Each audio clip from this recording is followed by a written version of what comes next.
obviously Pro Football Hall of Famer. We saw you last week at the ceremony. It looked like the biggest event that the Pro Football Hall of Fame has had since COVID. What was the experience like getting to be around all your former colleagues and peers in the NFL?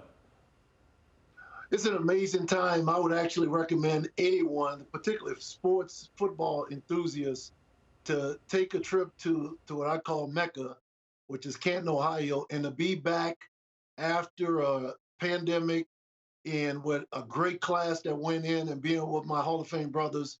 It was outstanding. All right, Aeneas, you got to be honest here. Now, how often are you wearing that gold jacket now?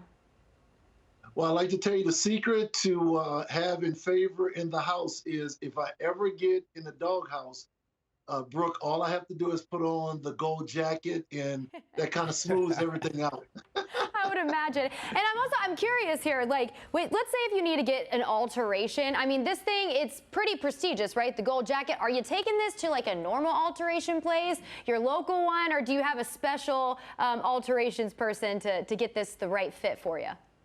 Well, before I chose the actual cleaners, I had to have them sign an agreement and get insurance just in case they damaged it when I brought it. Of course, I'm just joking. I was gonna say, well, that's a smart move though, just in case, because you never know these days.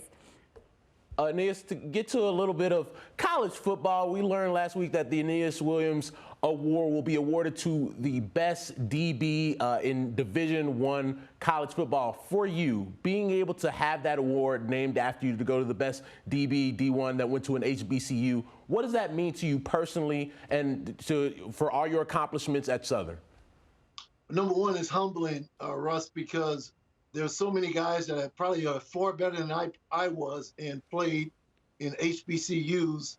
And for the Oklahoma Sports Hall of Fame, along with Jim Thorpe Association, for them to choose me for that distinction, that now for a guy that walked on a football team a week before the season started his junior year in college, and then have this honor that along with that award ceremony in Oklahoma every year in the month of February, now I so love what's happening in our country.